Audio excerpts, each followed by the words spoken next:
Hello, my name is Elder Price, and I would like to share with you the most amazing book. Hello, my name is Elder Grant. It's a book about America a long, long time ago. It has so many awesome parts. You simply won't believe how much this book can change your life. Hello, my name is Elder Green. I would like to share with you this book of Jesus Christ. Hello, my name is Elder Young. Hello, did you know that Jesus lived here in the USA? You can read all about it now. Hello, my name is Doug Bundy, formerly known as Elder Bundy when I was a missionary like these young people, ringing doorbells out there a long, long time ago. But now I am hosting the show Voices from the Dust TV on this Thursday, the 19th day of June, 2014. So we welcome you to our show.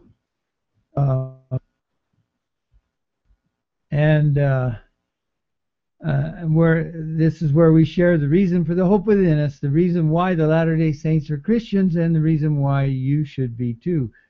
Our message not only distinguishes the differences between LDS Christian doctrine and non-LDS Christian doctrine, but it also explains why since 1845 the message of the Latter-day Saints to all the world is that the only salvation remaining for the Gentiles is for them to repent, to be baptized, and to thus be identified in the same covenant, to become identified in the same covenant as Israel, and to worship at the altar of Israel. This is an important message to understand, and we've been talking about it since last August, various aspects of it. We started out on radio and Blog Talk Radio, and we've transitioned to video, we call TV, here on Google Hangouts. And you can access our past episodes from our website, voicesfromthedust.org. Go there and click on the TV item that is part of the menu there, and that will take you to the page where you can find our live broadcast. Also, it's recorded so that if it's after the broadcast ends, it's available there as well. And then there are links below that to our archives of past programs, which you can also access from YouTube channel or our Google Plus page or our Facebook page. We're all live with archives on those pages entitled Voices from the Dust. On our Facebook page, just click on the link near the top of the page. This is labeled KVFD TV live, to watch today's live program, or after it's been recorded after the program ends. Or you can scroll down below that and click the button that is labeled KVFD TV Archives to watch past programs on our website. Well, today Sam won't be able to be with us, he said, and also Roy doesn't appear to have been here, so we have no guests.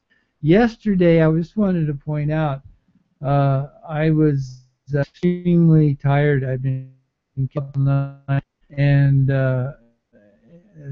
it was just too difficult to do the program. We had scheduled the program, Almost a Mormon, or Almost Thou Convincest Me, and it was about this young potential convert to the Latter-day Saint Church who had at the last minute decided that he was not going to be part of the Latter-day Saint movement, and now he's writing a book about it and so on. But I was too tired. I had been kept up all night and just did not have the energy to do it, so I deleted it just a few minutes before the event was scheduled to take place, I deleted it from Google+.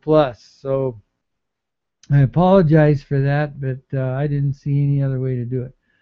Well, today now we're going to do something a little different. We're going to be playing a clip from the Hagmann and Hagmann Report. Of course, their show is 3 hours long, but I'm going to play most of an hour of it because I think it is so important for us to understand. And we're going to, we've entitled that The Warning from V and W Insiders. V, the guerrilla economist, and W, who is the secretive intelligence operative that's frequent in their show. And they're both appearing with a dire warning that I think is very important to understand. So we'll be using most of our time today on this show to play that clip and then discuss it if we can. So then today's Whisper Out of the Ground, though, our feature that we want to go to, where we play from the Voices from the Dust, one of the chapters out of the Book of Mormon. Today we're on chapter 4 of Jacob. So without further ado, let's bring that up, and let's see, there it is right there, and then we will play the recording on from the other computer. Now behold, it came to pass that I, Jacob, having ministered much unto my people in word, and I cannot write but a little of my words, because of the difficulty of engraving our words upon plates. And we know that the things which we write upon plates must remain. But whatsoever things we write upon anything save it be upon plates must perish and vanish away. But we can write a few words upon plates, which will give our children and also our beloved brethren a small degree of knowledge concerning us, or concerning their fathers. Now in this thing we do rejoice, and we labor diligently to engraven these words upon plates, hoping that our beloved brethren and our children will receive them with thankful hearts, and look upon them, that they may learn with joy and not with sorrow, neither with contempt concerning their first parents. For this intent have we written these things, that they may know that we knew of Christ, and we had a hope of his glory many 100 years before his coming. And not only we ourselves had a hope of his glory, but also all the holy prophets which were before us. Behold, they believed in Christ, and worshipped the Father in his name. And also we worship the Father in his name. And for this intent we keep the law of Moses, it pointing our souls to him. And for this cause it is sanctified unto us for righteousness, even as it was accounted unto Abraham in the wilderness, to be obedient unto the commands of God, in offering up his son Isaac, which is a similitude of God and his only begotten Son. Wherefore we search the prophets, and we have many revelations, and the spirit of prophecy, and having all these witnesses, we obtain a hope, and our faith becometh unshaken, insomuch that we truly can command in the name of Jesus, and the very trees obey us, or the mountains, or the waves of the sea. Nevertheless, the Lord God showeth us our weakness, that we may know that it is by his grace and his great condescensions unto the children of men that we have power to do these things. Behold, great and marvelous are the works of the Lord. How unsearchable are the depths of the mysteries of him. And it is impossible that man should find out all his ways. And no man knoweth of his ways, save it be revealed unto him. Wherefore, brethren, despise not the revelations of God. For behold, by the power of his word, man came upon the face of the earth, which earth was created by the power of his word. Wherefore, if God being able to speak, and the world was, and to speak, and man was created. Oh, then, why not able to command the earth, or the workmanship of his hands upon the face of it, according to his will and pleasure? Wherefore, brethren, seek not to counsel the Lord, but to take counsel from his hand. For behold, ye yourselves know that he counseleth in wisdom, and in justice, and in great mercy over all his works. Wherefore, beloved brethren, be reconciled unto him through the atonement of Christ, his only begotten Son, and ye may obtain a resurrection according to the power of the resurrection which is in Christ, and be presented as the first fruits of Christ unto God, having faith, and obtained a good hope of glory in him before he manifesteth himself in the flesh. And now, beloved, marvel not that I tell you these things. For why not speak of the atonement of Christ, and attain to a perfect knowledge of him, as to attain to the knowledge of a resurrection and the world to come? Behold, my brethren, he that prophesieth, let him prophesy to the understanding of men, for the Spirit speaketh the truth, and lieth not. Wherefore it speaketh of things as they really are, and of things as they really will be. Wherefore these things are manifested unto us plainly, for the salvation of our souls. But behold, we are not witnesses alone in these things, for God also spake them unto prophets of old. But behold, the Jews were a stiff-necked people, and they despised the words of plainness, and killed the prophets, and sought for things that they could not understand. Wherefore, because of their blindness, which blindness came by looking beyond the mark, they must needs fall. For God hath taken away his plainness from them, and delivered unto them many things which they cannot understand, because they desired it. And because they desired it, God hath done it, that they may stumble. And now I, Jacob, am led on by the Spirit unto prophesying. For I perceive by the workings of the Spirit which is in me, that by the stumbling of the Jews they will reject the stone upon which they might build and have safe foundation. But behold, according to the Scriptures, this stone shall become the great and the last and the only sure foundation, upon which the Jews can build. And now, my beloved, how is it possible that these, after having rejected the sure foundation, can ever build upon it, that it may become the head of their corner? Behold, my beloved brethren, I will unfold this mystery unto you, if I do not by any means get shaken from my firmness in the Spirit, and stumble because of my over-anxiety for you. Whoa! Again, this is such a precious teaching. It's absolutely filled with insight and understanding and wisdom that could not have come from a man with wicked designs, and that was a liar, that was a fraud, that was making it up. There's so many points in here that I would like to talk about, but let's go to verse 5 for a minute and reread that. Behold, they believed in Christ and worshiped the Father in his name, meaning those who lived before.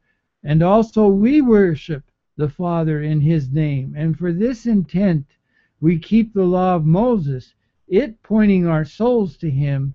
And for this cause it is sanctified unto us for righteousness, even as it was accounted unto Abraham in the wilderness to be obedient unto the commands of God in offering up his son Isaac, which is a similitude of God in his only begotten Son.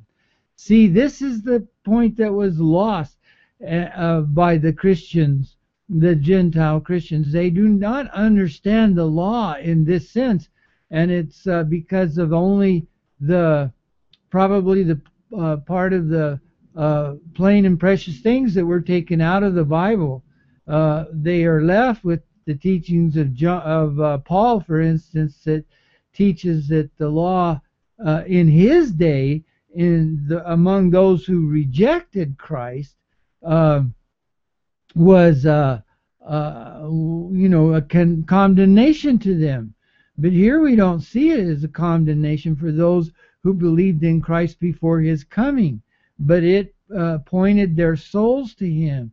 And he says, and for this cause the law sanctified unto us for righteousness, even as it was accounted unto Abraham, because of Abraham's obedience. And so we see this relationship between justice and mercy that is so skewed in the minds of the Gentile Christians today, who, because of the greatness of their stumbling block, are in this awful state of blindness concerning these things. They had a hope of Christ long before he came, many centuries before he came. And the law of Moses was effective in their lives because it taught them of Christ. And so therefore, as they kept it, it was sanctified unto them for righteousness, because they obeyed that law with faith in Christ, knowing that the law was dead, that there was no earning salvation. But the law didn't teach them that. The law taught them to look to Christ for the forgiveness of their sins and for the hope of salvation which they had. This was even today a starkly different doctrine than what is preached among the dysfunctional Christians among the Gentiles. Well, then we go to verse 8, and he says, behold, great and marvelous are the works of the Lord. How unsearchable are the depths of the mysteries of him. And it is impossible, notice, impossible that man should find out all his ways. And no man knoweth his ways, no man knoweth of his ways, save it be revealed unto him. Wherefore, brethren, despise not the revelations of God. Yet that's exactly the point that, again, the Gentiles do not understand. The darkness that they're in, the blindness of their minds, is that they don't know of his ways unless it's revealed unto them, and they deny the revelations of God. They say that he no longer reveals things to men, that you can only know of the things of God through the study of the Bible. But the Mormons declare that the study of the Bible does not do anybody any good if the ways of God that are written about there are actually revealed to a person by the power of God. That's where they point to Peter, for example, where the Lord was trying to get recognition from his disciples of his divine nature and mission. And it was Peter who came to understand those things. And so Jesus said that it was no man that had taught him that had revealed that to him, but it was his Father in heaven. And so that's why we can't despise the revelations of God. The whole gospel is built upon the revelations of God. Well, and then Jacob here gets into talking about the prophecy. He says in verse 13, behold, my brethren, he that prophesieth, let him prophesy to the understanding of men, for the Spirit speaketh the truth and lieth not. Wherefore it speaketh of things as they really are, and of things as they really will be. Wherefore these things are manifested unto us plainly for the salvation of our souls. Well, this is really important. Right now, the great controversy of Zion is building up to larger and larger proportions. And the only way a person can understand for sure the reality of things is by the spirit of prophecy. For the Spirit speaketh the truth and lieth not. Wherefore it speaketh of things as they really are, and of things as they really will be.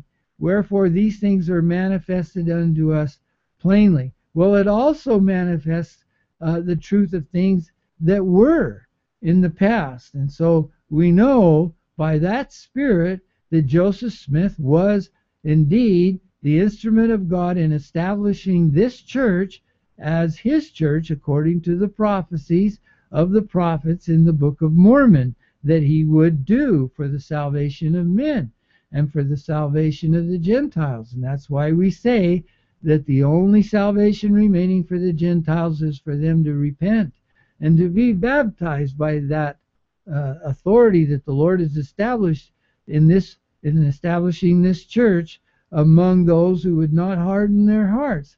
And this then, as they have been given the power and the authority to baptize and ordain and pass on the gift of the Holy Ghost to people, and not only that, but to enable them to become then numbered, to number them. They have power and authority to number them among the house of Israel. And that's the important thing, because it's only the house of Israel that will be saved. It's only the house of Israel that will be the bride of Christ that is received unto the Lord when he comes, that will make herself ready, the church that will make herself ready as a bride adorneth herself with ornaments and whatnot, getting ready to receive the bride at the wedding. And when Christ comes, that has to be. It's not the church among the Gentiles that has splintered into all these different factions, but it's the church, one church that the Lord has established for that very purpose in our own day. So then he goes on and talks about the Jews, how they were stiff-necked and would reject Christ, and all these important things to understand. But he says, and this is the important thing for us to understand, in verse 16, but behold, according to the scriptures, this stone that they rejected, see, shall become the great and the last and the only sure foundation upon which the Jews can build. See, now that is the problem here. John Hagee and these others who accept the covenant theology, or those who are in the dispensationalist camp among the Gentile Christians, saying that on the one hand the promises given to the Jews are no longer there for the Jews, but are transferred to the Christian church, to the Christians, to the Gentiles, and the Jews are left out in the cold because the blessing that were supposed to be theirs have now become the right of the Gentiles to claim. On the other hand, there are those who reject that theology, but contend that the dispensation of the gospel has passed to the Gentiles, and that the house of Israel. Well, now see, I've forgotten exactly how to distinguish between those two. I've got a mind freeze here, a brain freeze, and I can't remember. But they're these two camps, the dispensationalists and from Darby and so on, and then the covenant theology, the replacement theology. I'll have to go back and review the difference, because I've forgotten it here just temporarily. But the point is here that Jacob is saying that Jesus is the only sure foundation upon which the Jews can build. They must accept Jesus, where the Gentiles don't understand that. So he says now in verse 17, my beloved, how is it possible that these Jews, see, after having rejected the sure foundation, can ever build upon it, that it may become the head of their corner, which is the promise that it would. Well, behold, my beloved brethren, I will unfold this mystery unto you, if I do not by any means get shaken from my firmness in the Spirit and stumble because of my over anxiety for you. So he's going to explain this, and the whole Book of Mormon explains how this happens, but he's going to do it through a prophet named Zenos, who actually gave this parable, this allegory rather, of the tame and wild olive trees that Paul referred to in part. So we'll see more of that as we go on in chapter 5, where that entire allegory is explained in detail so that people can understand the answer to this question, which is, how is it possible that these Jews, after having rejected the sure foundation, can ever build upon it, that it may become the head of their corner? That answer is given, and we'll see that next time. All right, well, in the meantime, I'll have to go back and review the difference between dispensationalism and covenant theology. I had that straight. We've done programs on it, but for some reason I've forgotten it. So now we're going to move on to our situation update. And as I mentioned, that's all we're going to do today, because it's going to take more time than we have. Actually, we'll have to go overtime just to play this clip from the Hagmann and Hagmann Report. I'm going to play the last hour or so of this 3-hour program where both V, the Guerrilla Economist, and W, the government intelligence operative, make it crystal clear that the USS America is going down to the bottom of world history, like the HMS Titanic went down to the bottom of the Atlantic Ocean almost 100 years ago now. The news is that the code has been sent out by the mobsters, the globalists, who are nothing more than mobsters, the global elite.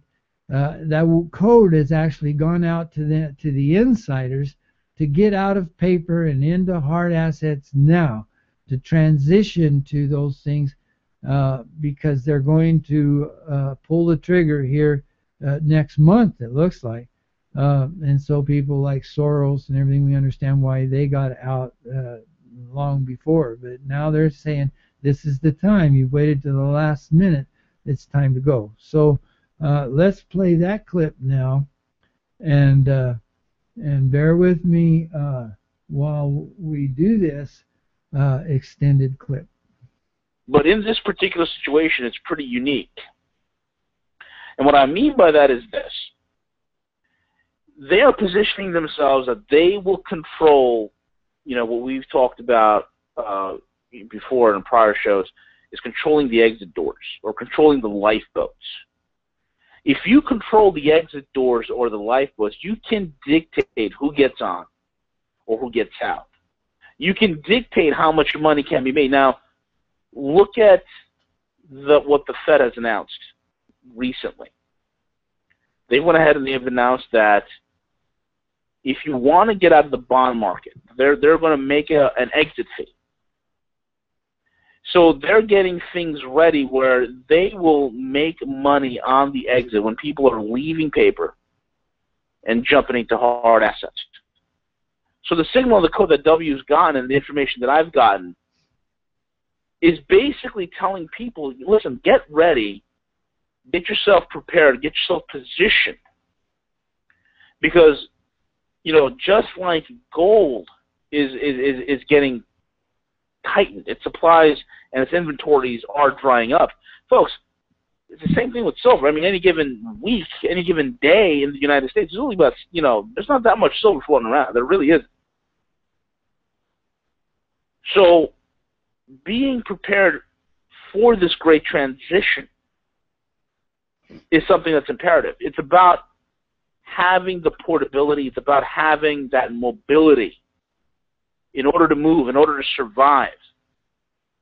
Because a great many of us will survive this. We'll come out the other end, but you have to be prepared. Doug, Joe, or W? Well, let me just give you some thoughts on silver. What's the deal with silver? Look, if you have gold coins, let's say, or gold bars, what are you going to buy? A house? Are you going to buy a car? You got to be able to do small trades. You might need to, buy a passage on a boat or a few gallons of gas or something like that. If you don't have small enough divisible quantities, you're going to have to give up a gold bar to get a few gallons of gas. How are you going to do that? The silver is able to be broken down into smaller monetary units. It's also because it is less valuable for these fairly mobile units you might carry in your pocket. The likelihood somebody wants to counterfeit, say, pre-65 coins, is the counterfeit is going to cost the original. There's no easy way to do it. It's hard to think of something and end up with something that looks like a real pre-65 coin, and duplicate it in a way that you can't detect easily, that the average person can't detect. That's one of the reasons why I like the pre-65 coins, for example.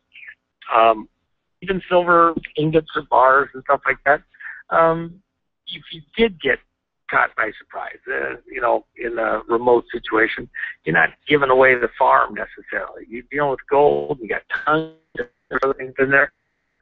Some of those transactions could get pretty dicey for people. And to get your gold from one place to another, somebody's going to beat you over the head for it. You got a couple coins in your pocket, the pressure, the motivation for somebody to try and do something goes down pretty dramatically. So, it's pretty important to think about what's the value, say, of an inexpensive silver transaction. With smaller units, something that's easily recognizable. So as we go into a falling dollar and some kind of social chaos and monetary paper chaos, the average Joe, the average Doug, the average listener on this show, he can probably appropriate and conduct transactions in silver a lot more readily and have it make a lot more sense than he's going to be able to do the same with gold or some other precious, valuable metal that's hard for him to get or hard to break up into small quantities, etc. So silver could make a lot of sense, and that's partially what's being communicated here, is that we're being told that a change is coming related to paper. Now, that April 5th coding related to paper. The code midway after the May 2nd coding related to the paper transactions. And what we're seeing is a loss in trust with paper transactions. That's the key thing that I think people have to get in their mind immediately. What's the greatest crisis brewing, not just in America, but in the world right now? This loss of trust of anything, paper or electronically recorded, that is your asset, where you're not physically holding the asset. Why? Because, we're talking about the mortgages. Okay, how trustworthy is the paperwork that you have on your mortgage? How provable is it? So is the chain of custody broken? What about on your stocks? What about on even your silver certificates or gold certificates of deposit based on the flood there at Water Street in New York? You have very serious credit to all of these paper instruments. And in that moment, as these truths come out to the public, as more and more people recognize the way that the paper and electronic records have been convoluted, churned, intentionally muddied, they're going to begin to worry and not want to trust paper money in an account somewhere that's denominated with dots and tittles on a computer screen. So what's the cure going to be? Well, the obvious cure is gold. But what's the less obvious cure that's in the same realm and makes more sense for a much larger portion of the population? Silver. Do you know that 90% of all the silver mined on planet Earth has been used up in commercial purposes, while virtually 100% ever mined in history of man, modern man, is still above ground, laying on a vault somewhere, on a pallet somewhere. The silver is much more usable. It's used all the time in industry. It has great utilitarian value, and easy to convey to persons in smaller quantities from a work standpoint or for transactions, etc. That's why silver in many languages means money. That's the same word for money, currency, is silver. And what are some of the other features of silver? Silver, you know, think of all these paper instruments. They're like a boil on our economy. They're like a sore. It's infected. It's pussy. It's diseased.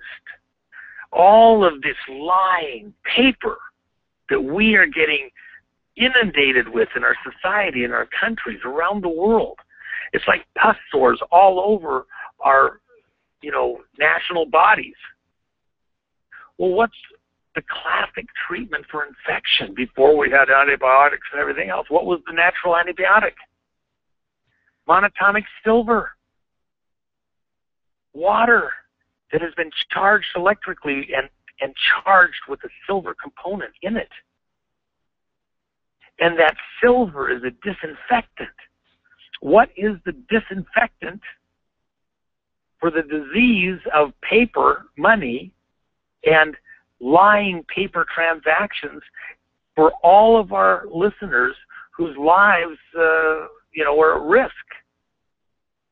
It's silver, something tangible that's easily transferable, that's recognizable, that's not easy to counterfeit. And so in this moment when the economy, when people are going to have a harder and harder time trusting the paper, trusting the person with the paper, they're going to naturally shift to other things that are more recognizably trustworthy. Does that mean every transaction you're going to buy a new car with silver? Probably not. But more and more people are going to recognize they need to have that lifeboat. And what's being coded, you guys want to get ahead of what's about to happen and take a position, and they're going to make some money off the people trying to find an exit into something safer. You'll probably hear more communications talking about it. With that, W, we're up against the top of the hour break.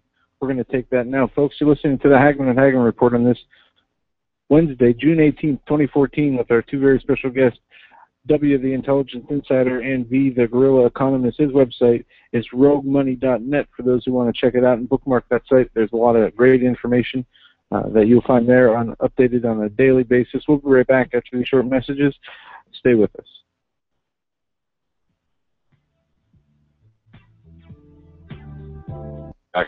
Six-pack abs, but I'll tell you what, it's good to know that you're not filling your body full of unneeded calories and unwanted things through which you get at the snack aisle.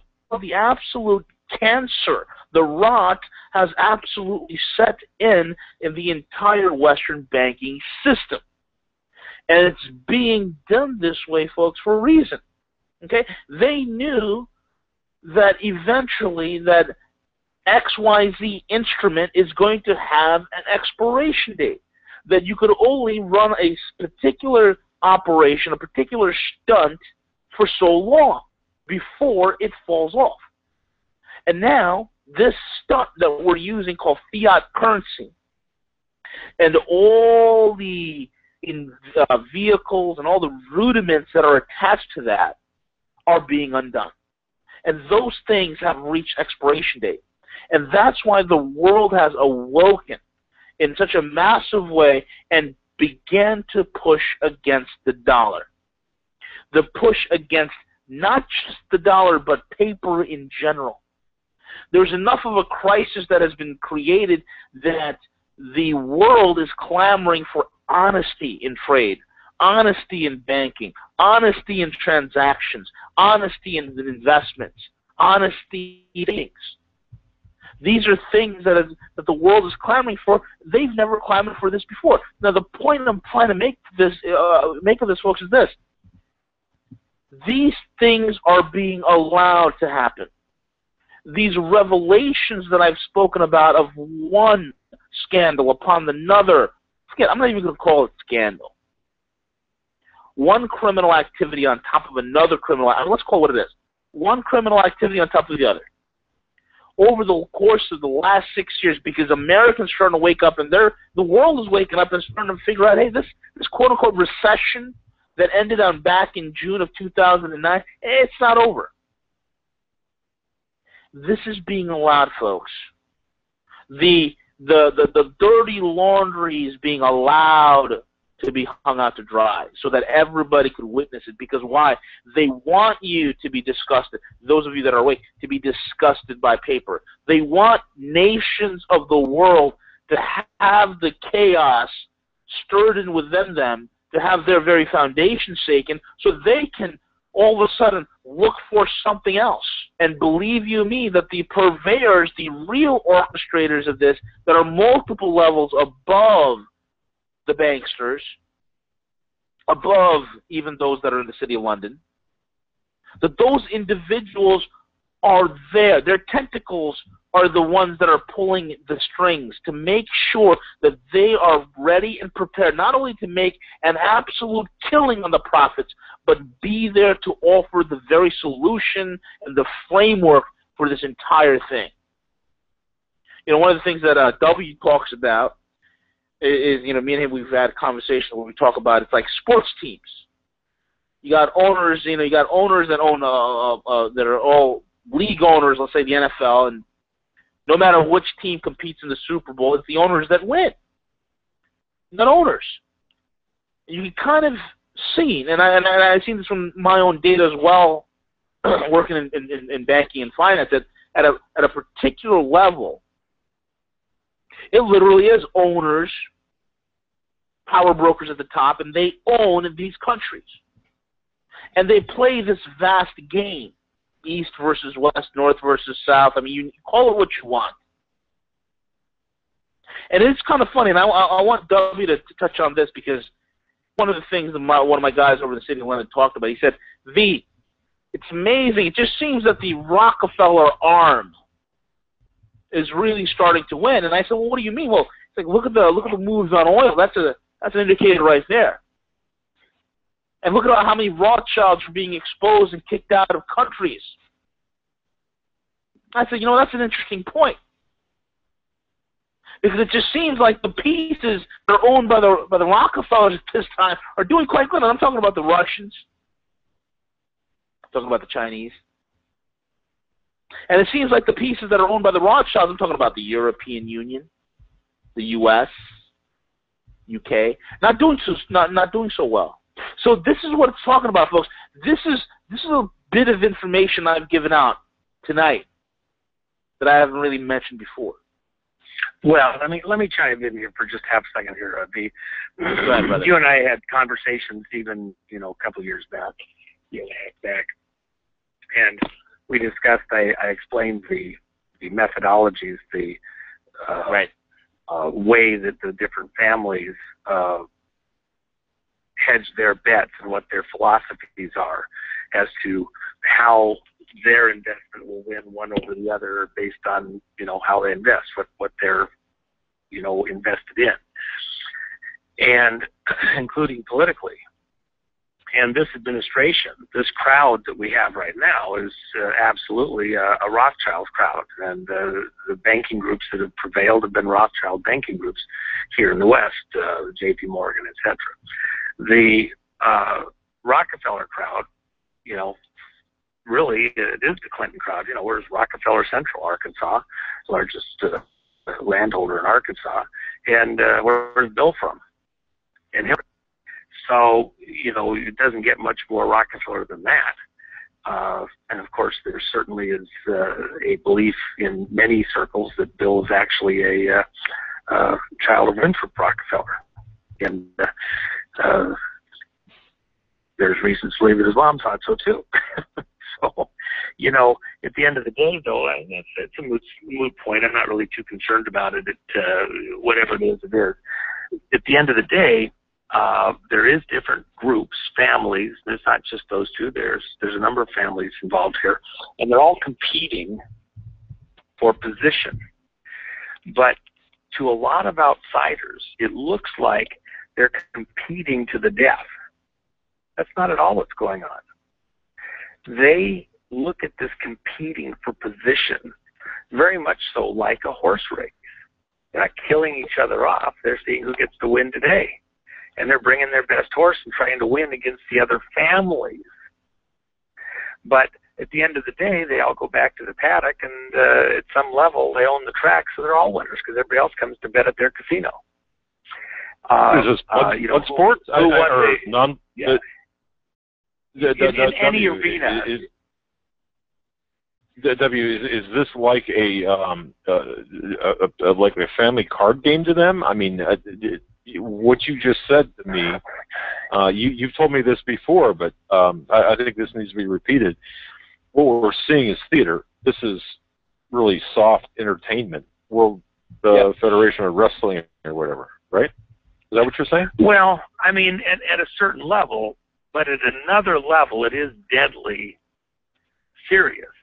Amongst themselves, they're playing to win, to survive. The rest of us are cannon fodder. They don't really need us. We are, the unwashed masses. This isn't about saving us. This is about, saving themselves, perpetuating themselves, and using us up to a certain point, and then they're done with us, or we get too numerous or too heady or too much of a problem, and we make sure we wipe each other out and start over. And so, and one thing, let's go back for just a second. Something V said, I should have added one more thing. In the coding that I've been watching, and the reason I called the thing in April 5th the long code, there's certain things that are built on stuff that occurred back with what we were doing in the 80s, that there were huge transactions that affected economy throughout the whole world at the nation-state level. So, for example, when we completed what we were doing, and a lot of the work was done in Japan, using, Japanese banks and yen, etc. I remember one of my associates, on the day that we made the change, the final change we were making in what we were doing in the Japanese markets, he says, well, this is going to kill the Japanese stock market. And I said, yeah, it's going to hurt them. They're going to feel it pretty bad. He says, no, it's going to kill them. And he said, a day and an hour. And I thought about it for about 100 million to a second. I says, yeah, it's about the right time. That's when it'll hit. You're right. And sure as we're sitting here, that's exactly what had happened. Now, based on that, and the rest was history. They went into a spin that they have been fighting ever since. Subsequent to that, there was another moment when we expected an Asian market collapse, something broader, and I'd said, well, we got to get this out of the way. I'd talked with a number of key people to discuss the problem after the wall fell, and said, we got to get ahead of this, and the intent was to come back and fix these things so that it wouldn't cause damage down the road. Nothing was done, and as it got closer and closer, 4 or 5 years out, and I had mentioned to a person, a very famous person, especially at the time, and I told him the day and hour. I said, the problem is that's they're going to look at another collapse that's going to be horrible on this specific date. And he was just shocked that I could be that specific. How can you be that specific? I said, because that's when the instruments mature, the first wave of them that are of any significance that begin hitting these markets. And if we don't do something before then, which apparently nobody's going to do anything about, we're going to act like we didn't do this, then we're going to have chaos on that date. Not that year, not sometime around then. That date, that exact hour when the reporting stuff comes through the pipeline, it's going to cause chaos. Well, years later, when it happened, exactly to the hour, minutes really, I said, and he picks up the phone and he calls me up, do you remember when we had that conversation? You said, blah, blah. I says, yeah. I wasn't sure you remembered. Well, I can't believe it. You're right. You're right. I says, well, did you do anything about it? No. Well, you'd be a trillionaire if you'd done something, if you'd listened to me. But he just couldn't believe it could be true. How can nobody can know that much? Well, you can if you know what you wrote. You can if you know what was programmed in. So now, I'm telling you, there's a program here. This isn't just voodoo. It's not a magic act around the crystal ball. We're not just gazing at, it's a program. It's a very precise. There's exact cogs and wheels turning and twisting, and they're hitting in exact precise times. It's a clock. It's a financial clock instrument. And the crisis is that even in the coding that just came through, what was so stunning to me, and this was one of the conversations I had about 2 weeks later with V, and I think you were in on it at some point there, Doug, and I said, when I ran the numbers, actually it was about a week and a half later, I ran the numbers again, trying to go to see if what I had missed, because I got a second code, and I went, oh my gosh, yeah, this is for real. This is absolutely serious. There's no mistake. This is huge. And so I went back through and I started crunching the numbers, and I went back into my old stuff from the old days, and then I realized, oh my gosh,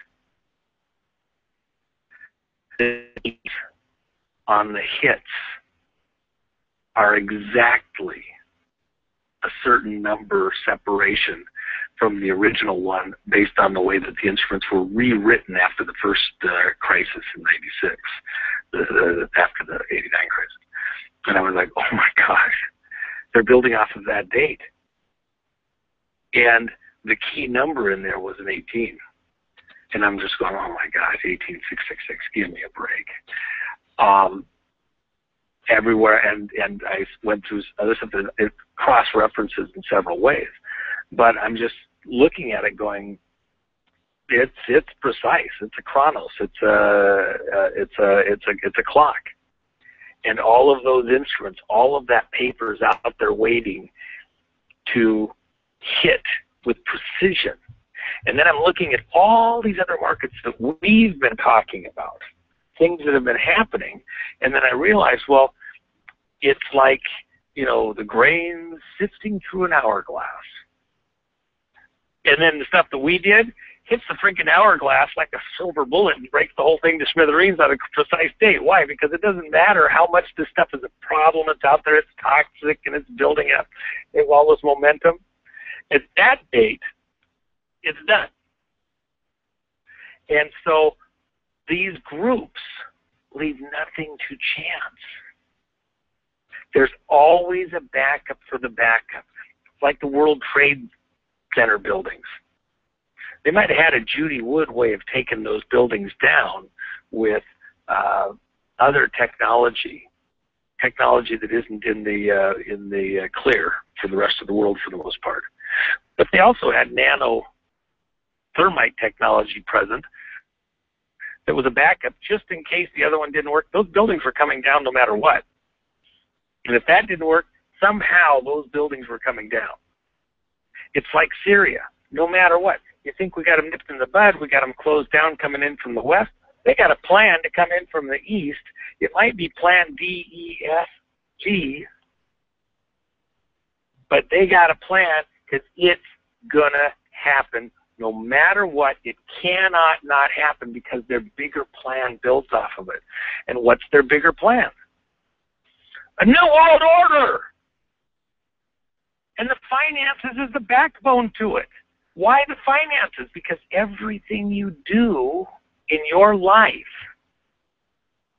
in this modern society, breaks down to a number, a value that you exchange your labor for, and then you can go exchange it for their paper, their dots and tittles, quatlus, whatever you want to call it, on a computer screen, and then you're allowed to take those and go get something from somebody else because they're the medium of exchange. And what this moment is all about is for some of these insiders, they're getting ahead of you because they know the paper is worthless. It's not worth nothing. It's worth less every day.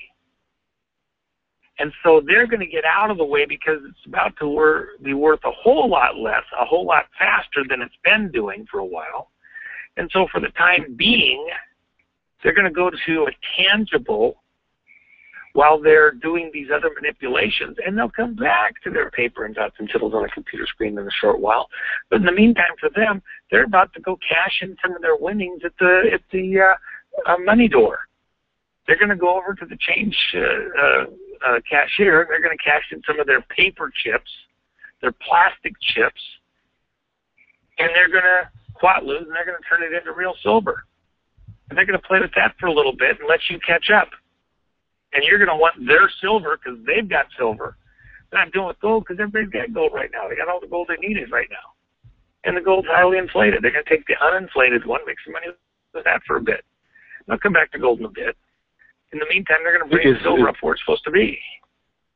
Is there a kind of a symbology built into the silver as well, being a transformative metal type thing in the transformation of our economy? Yeah. Well, silver is the best conductor of current, electricity. And so within a society, there's a symbology to using silver at a transformational moment that's different than what you're doing with gold. Gold is about holding and keeping and having. It's an anchor. Silver is about doing, functioning.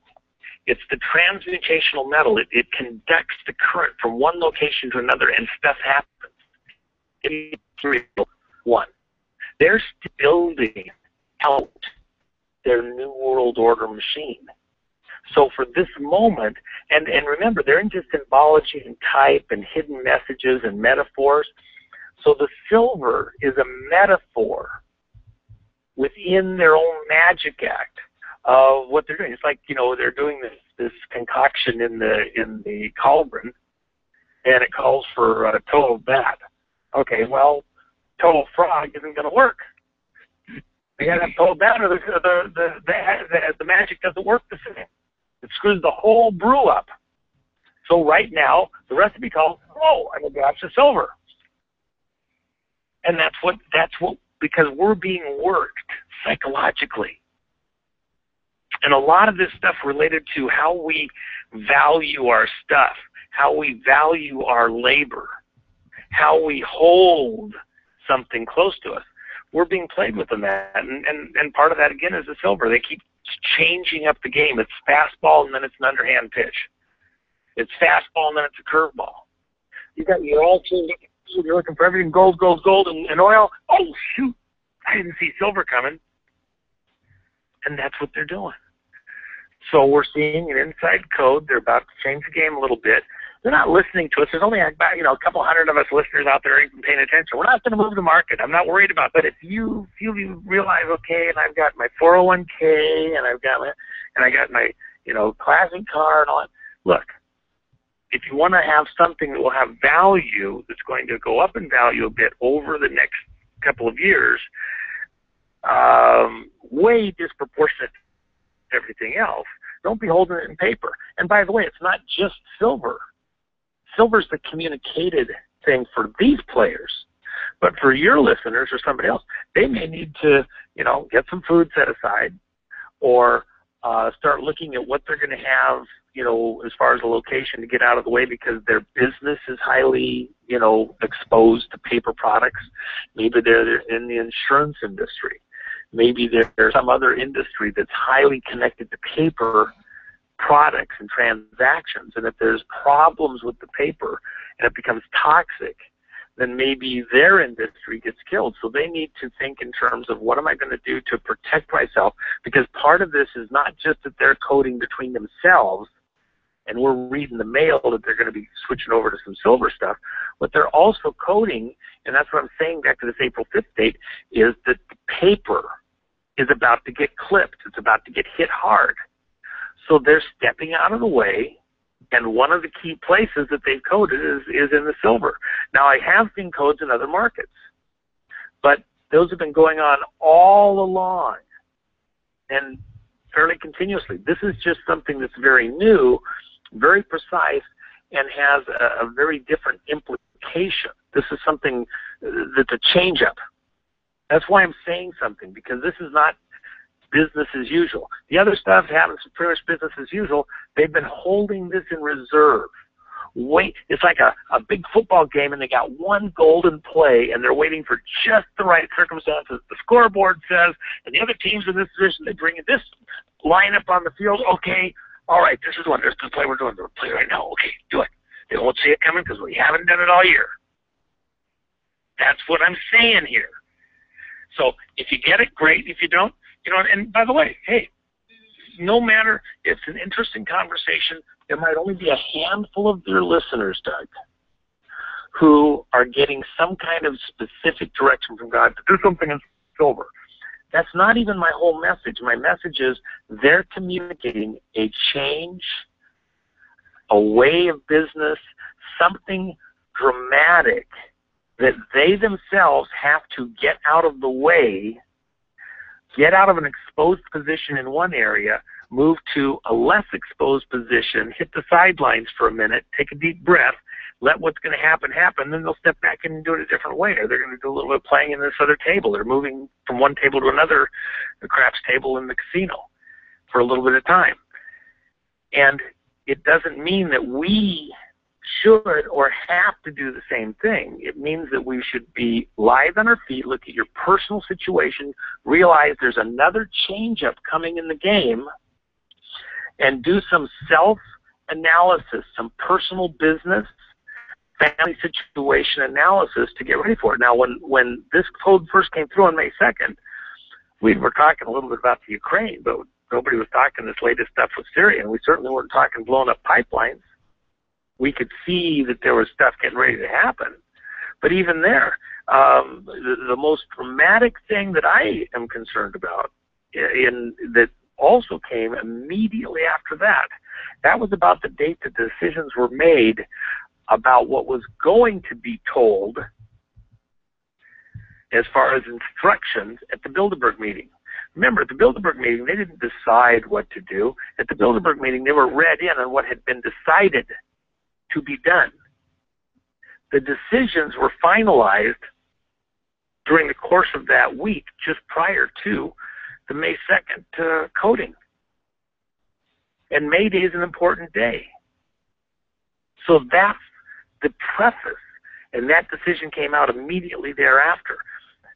The Bilderberg thing, those decisions were made at that point in time. And what did I tell you privately, Doug and V, that I believed was the most important thing that came out of the Bilderberg thing? They're going to take hands off on the renegade in chief, and they're going to let everything come at him, and his advisors are going to let everything come at him. And what also happened right then? Press secretary resigns, a change up in the command, and they're going to let everything go. Have at it. Flail away. And he's going to play rope-a-dope. He's going to do what Putin did before the Olympics. He's going to take all your blows. But they're going to let everything come on him. All the sins are going on the administration, and we're going to be so tied up paying attention to that. And that somewhat is what's been going on over the last few weeks. Suddenly there's no emails over at the IRS for lost. Well, how are people going to react to that? All the illegals coming in, well, they've been coming in since last October, but now all of a sudden the announcements are made. It's just horrible. Nobody even heard the latest with the birth certificate stuff out of Kenya that was released with more of the information there. So these things are getting some steam up so that we'll be focused there and our attentions will be focused there, distracting us from other stuff. And what will be the result of all that? A less trust of Washington and those people who, with their financial maneuverings, made it possible for this crowd to take office. Even the Benghazi stuff, suddenly it's getting momentum. It wasn't there before. Didn't I say that? Who's actually going to be on trial when this Ansar al-Sharia leader goes on trial in Washington, if it ever happens, with all the corrupted evidence they have? The administration. He's not going to be on trial. The administration's going to be on trial. It's going to take place in Washington, D.C. It's going to be an indictment of Hillary and of Obama. It'll be the terrorist name on all of it, but the counterpoint to it, everything will be weighed against, well, why did the administration do this? Why didn't they do that? That'll be the counterpoint. It's a revert. You're looking in a mirror. And by the way, what are silvered mirrors? Glass with silver on one side. This is a transformational moment. We see our reflection in everything. They're doing a magic act, a spell, an incantation. They're brewing something. Oh, we need a little drop of silver.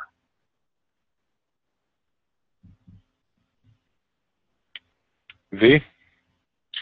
You know, that's interesting that W would bring out the esoteric interpretations of silver. It was actually one of our members on my site who actually made a pretty impressive point. When you look at silver and you look at the time frame of silver, you look at this mid-July date. Okay, silver is, like what W said, it is a transitional metal.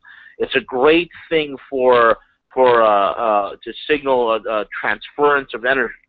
But when you look at silver, it also coincides with the moon. And when you look at July, you're having a moon phase that signals in the ancient Egyptian religions and mystery schools over there, a new economic transition. And that new economic transition happens to be July the 15th, happens to be that mid-July date.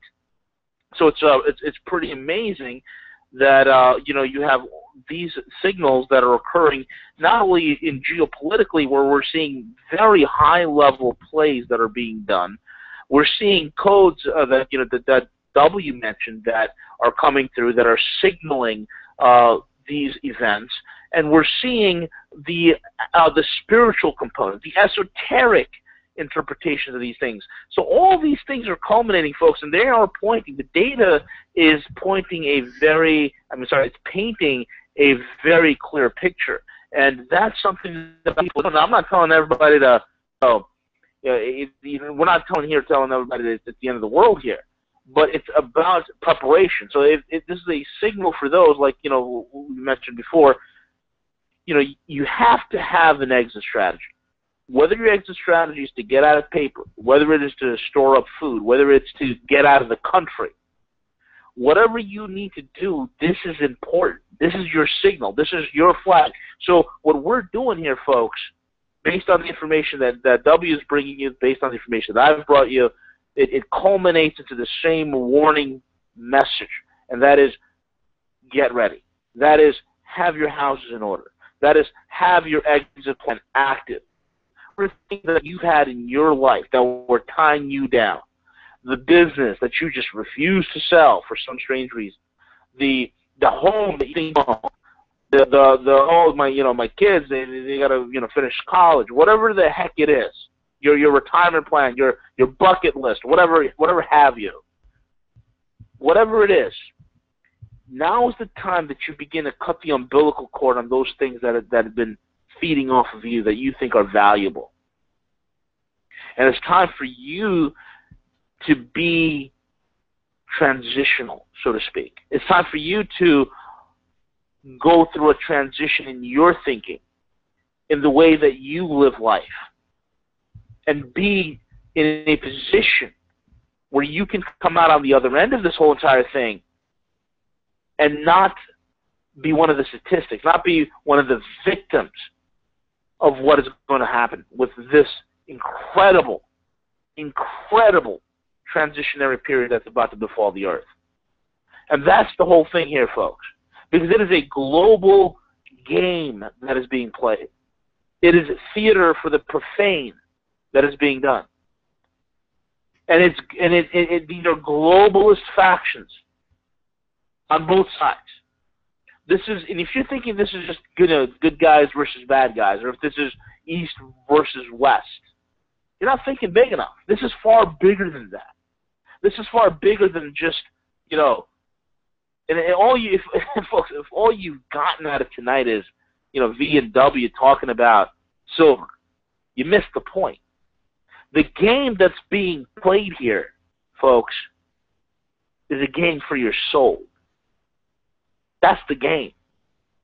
The game that's being played here, folks, is the control and the power to rule on this planet. That's the game. That's the end game. Everything else, nations own those souls, but to take them into hell with them, because these are all demons. Absolutely. They're trying to keep you preoccupied, playing their game, their rules.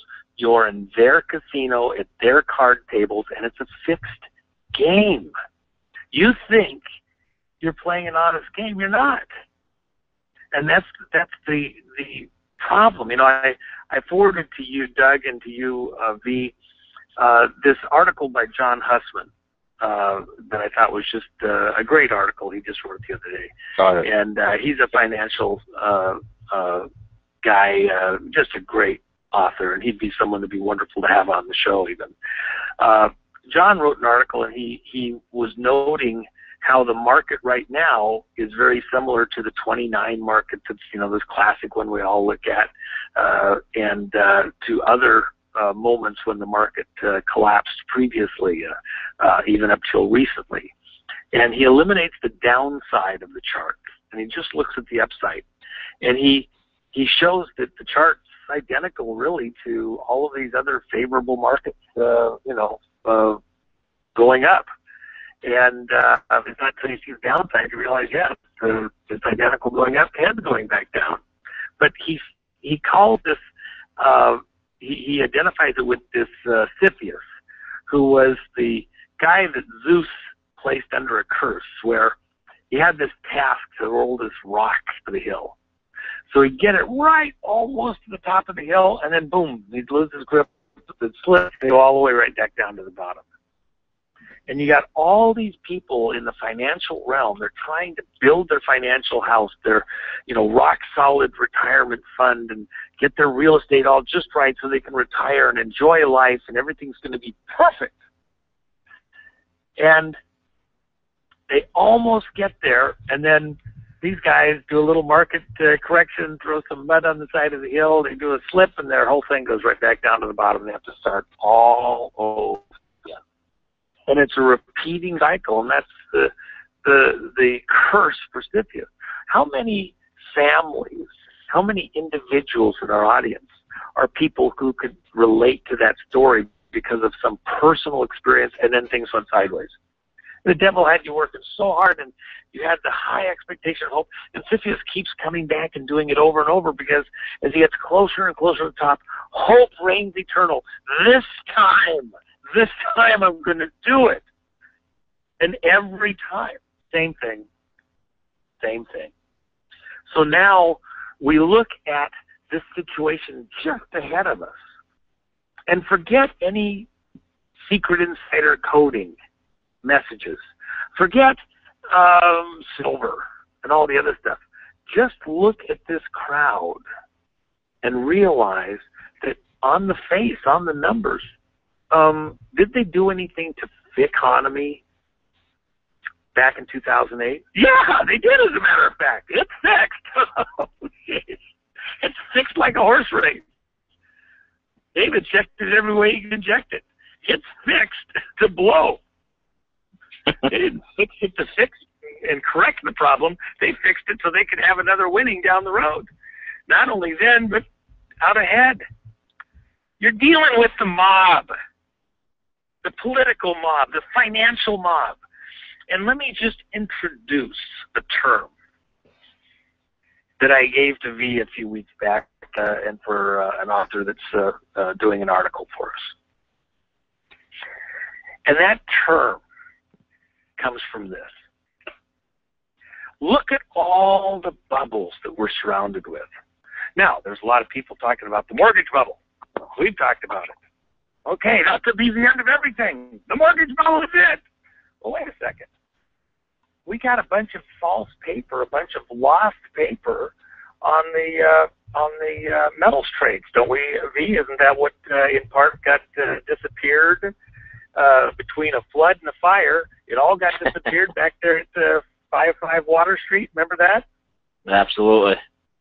I mean, they destroyed all of the financial records on who owns which bullion on which pallet and which location. How can you ever? People think that they have silver certificates or they have stocks that somehow part of the holdings are based in silver deposits or gold deposits in a vault somewhere. Well, who owns that? We're not sure. We're still sorting it out. They lost all the records, even stocks. And by the way, so there's a bubble there that could blow any second. By the way, let me ask you a question, D. With the way the stocks are traded, and I'll bet you there's a handful of brokers out there, I'm going to make their eyes roll in their head right now. But let's think about this. We've seen the false paper transactions that have been going on all through the markets around the world. And what's happened is that we're not sure that these mortgages, for example, because it's an easy thing the audience is familiar with right now, that a mortgage actually might have 10 people holding on to the same house in some way, shape, or form, all saying, I own that house. A guy in the stock market and the stock trading fund, and then a bank that's traded on that stock fund has used it for security, and then an individual who thinks he's got, 20%, 50% equity in the house that's been making the payments all along, and the bank says, well, actually, we own it, and the house says we own it, and the MERS people say we own it. You got a whole bunch of people saying they own it, and then they've all gone out and got loans against it. So some other bank says we own the paper that these guys own that is paper denominated right here. So you got these just layers and layers of multiple transactions, all on the same base asset. But let's try a different route on this. Stock trades. So you have different stocks that are being traded, and there's only, let's say, on a given day, you mentioned the mining stocks. So let's just deal with a simple mine. Maybe the mine has, 100 million shares outstanding, and half of it is owned by grandmas and grandpas who have it in their safe somewhere, and they never do anything with it. It just sits there. And yet, on a given day, we might go in there and look and see that on the volatility, it traded 100 million shares today. Well, how did it trade 100 million shares when there's only 100 million shares outstanding? Well, because somebody is doing multiple trades with the stock, and they're playing with it. They're pumping it. And then for a couple of days period, one guy's trading it to another guy's trading it to another guy's trading it to another guy. Well, none of those guys actually get the original stock certificate. Normally, the actual physical paper in the old days had to go to the person who was the buyer within a certain number of days to the brokerage house. And so when you're doing all these trades built on trades, it's kind of like kiting your checks. You put $100 in the bank and you have 20 checks in your checking checkbook, so you go write 20 checks for $20,000. Well, they don't hit it right away, and then you go put more money in and cover the first check it got there, and then just before that one gets in, you take that money, you cycle it back in to cover the next one, you go back and pay the other person, and you do something else, and you're kiting the checks. You're playing with air, and you're running around covering the checks just an instant before the next one hits. But now you go into this and you look and you say, oh yeah, but here's an interesting thing. Let's say that I have a pipe, and it's a 1 foot around pipe, and it's only got to go 6 feet across the room. So at any given moment, there's water, 6 cubic feet of water in that pipe. But now let's say that I double the length of the pipe. Now I got, 12 feet of water in the pipe. That's sitting. But let's say that we decide to measure it, not just how much water is in there when we pour it out, but what if we say, I'm going to run water through it and get however much water I can get through that pipe at this speed in 10 seconds. Okay, I get, 20 buckets of water. Now I speed the water up, the flow of the water. I double the flow of the water, and maybe I get double as many buckets in the other end. And so I speed the water up anymore, maybe get 4 times the buckets of water at the other end. It's still the same length of pipe, but I'm pumping the water through really fast. But now, what if I make that pipe a mile long, 10 miles long, 20 miles long? How much water can be sitting in the pipe? Even if I run it as fast as it goes, at the other end, any given second, maybe I still only get 20 or 30 or 40 buckets of water out in the same 10 seconds. But if I look and see how much water is in all of those pipes, there might be millions of gallons of water just sitting in the pipes waiting to get out. You know what that is? That's all the computer programs trading the stocks moment to moment, back and forth between all the trading houses. What's happening? On that 100 million shares from a mining company, there might be 1 billion, 10 billion transactions that have been done, everybody waiting for it. And what they're doing, it used to be there was only a little bit of a transaction and you had to produce the paper. Now they're doing these high-speed transactions. They're churning and churning and churning. Nothing ever gets completely resolved. Where are all the transactions? They're all in computer programs. If the computers were just stopped putting anything more in, all the transactions have to come out and be resolved, we might find out that a bunch of people were trading paper that didn't exist. Not just a little bit, 20, 30, 100 times more shares than were ever created were honestly traded between trading houses. What's your 401k retirement plan made up of? What's your union retirement pension fund made up of? And who's churning those stocks around? And by the way, you think the mob somehow got religion after it got in charge of the unions as opposed to running Vegas? You're trusting these guys with your retirement? And by the way, who was put in charge of the New York Fed under this administration? A union guy. He's had no banking experience. The mob got one of their guys in charge of the Fed in New York. What do you think they got planned for the dollar? Has anyone ever gotten this administration to give an answer, not even a straight answer, an answer, any answer? Is it your policy to kill the dollar, as reported by Mr. Bass, that an administration official, a high administration official, told him was the plan? We're just going to kill the dollar. How are you going to respond to all these markets in China and everything with the cost differentials and the production and all the paper they're holding? We're just going to kill the dollar. If they come looking for their money, they're going to find out the dollar's dead, so they're not getting nothing. That's your plan to take care of your creditors? Yep, we're just going to kill the dollar. Oh, but what about all those people with pension funds and retirement plans? All those people that are looking for government benefits and to be taken care of? Well, yeah, you got to crack a few eggs if you're going to make an omelet. Yeah, they might be a little tough, but we'll deal with that when we get there. If you're not feeling the tingle in your legs of weakness in the knees, hello, you're not paying attention. You will get run over. The tank is going to run right over you, and it's not even going to care. And the guy in the you can wave your briefcase, he's just going to run over you. He's under orders. You're gone.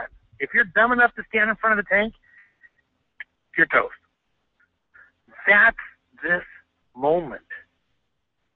What we're trying to get you to rethink is how you are protecting yourself, how you see yourself protecting yourself. What are you doing? Are you doing it on stuff that's real, tangible, or are you doing it on paper promises, which aren't even worth the paper they're printed on? When they wanted to destroy the paper documents at 55 Water Street, it wasn't enough to flood the building with the Atlantic Ocean. They had to turn around a month and a half later and burn the building. They were leaving nothing to chance. What do you think they're going to do with your pension, your stock certificates, your future, your retirement, your mortgage? If you're not real, and what am I telling you? They just sent a little secret insider code, hand wink. Okay, now switch to something tangible. This is musical chairs. They're giving a wink to you ahead of the rest of the people running around the chairs going to get ready to say, get a chair now, I'm about to shut off the music. That's what they just told their buddies. Get a chair now, we're going to turn off the music. Get out of the way. Stop playing around. Stop pretending to listen, or don't make one complaint to me or anybody else who warned you when, I don't understand, and they ruined everything, I don't have nothing. Well, I told you to get out of the way. What, you trusted the mobsters? I went to my godfather, and he said he was going to take care of me at the Union Hall. I went to my politician, and they promised they were going to make sure that we had our money to take care of us in our old age, and that we were going to have our health care. Yeah, you're going to have health care. Right to the grave. They're going to health care you right into the grave a little faster. As well as they want the money. They're not going to support you. They want to support them. Yeah. Exactly. We're going to forego the top of the hour break. We're going to go into this overtime here a little bit. V, go ahead and respond to what W said. He brought a lot of information to the table just now. I don't want to lose the momentum that we've built up here. V, go ahead and respond accordingly. Well, it's important that people understand what's W talking about in 55 Water Street. 55 Water Street right down here is what we call the DCC.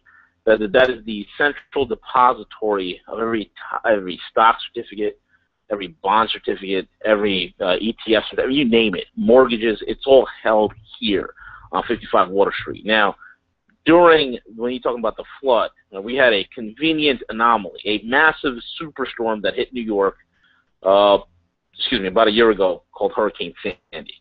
And that, ripped through the Jersey Shore, absolutely tore into Manhattan. We've never seen anything, any sort of a hurricane ever. It literally landed itself in Manhattan. And it flooded the vault. Folks, one thing I want to tell you this, vaults do not flood. Those vaults are designed to be waterproof. You don't flood a vault, it's impossible. But all of a sudden the vault gets flooded. The vast majority of the documents are ruined. They're damaged beyond repair. You can't see who owns what. The ink is smudged. It's just ruined. And just in case that flood wasn't enough to do the job, just a few weeks later, almost about a month later, you've had a fire in which 21 people were injured.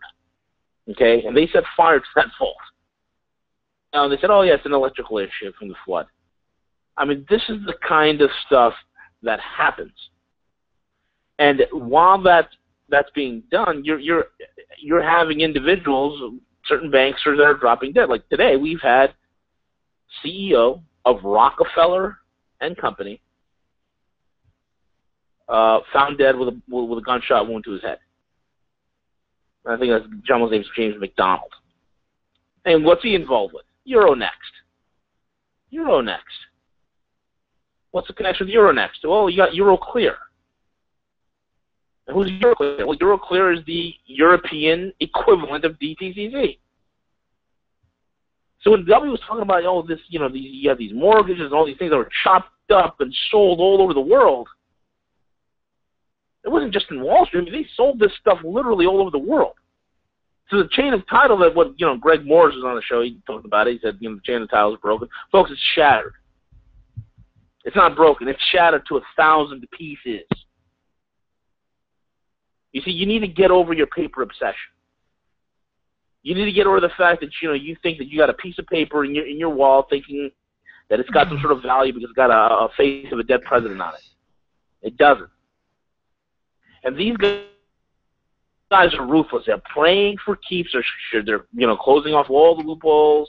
They're tying up all the loose ends. They're playing for keeps. They're serious about this. They're going to make a killing in this transition. They're making their moves in this global chess game that they're controlling. And that's the whole thing, folks. You want to talk about rigging. Rigged on every single level. When you have these con artists, look at the Fed. What did the Fed say about rising interest rates? I'm sorry. Rising interest rate, rising inflation. Oh, they just call it just noise. Those are their own words. What about the inflation? What about the fact that you have prices in the supermarket on average everyday grocery items? Oh, it's just noise. It's just noise. It's just noise. Because paper is not real, folks. It makes those who handle paper out of touch with reality. Out of touch. Totally. And the idiot, Tim Geithner, who was the moron who said, hey, we're going to kill the dollar. That joke of an individual. When these guys have no plans on paying back the Chinese and the Russians and all their creditors, the creditors know that. That's why their creditors are setting up an entire global trade network bypassing the dollar. Because they're done with it. They're setting up SDRs setting up gold and other commodities like silver as a reserve and also as a trade settlement. They're doing all this because they're sick of it. But I just don't get the average American. The average American's still out of touch because he still thinks he has freedom. He still thinks that his vote counts. He still thinks that, hey, I'm getting everything is fine. Everything will get back to normal.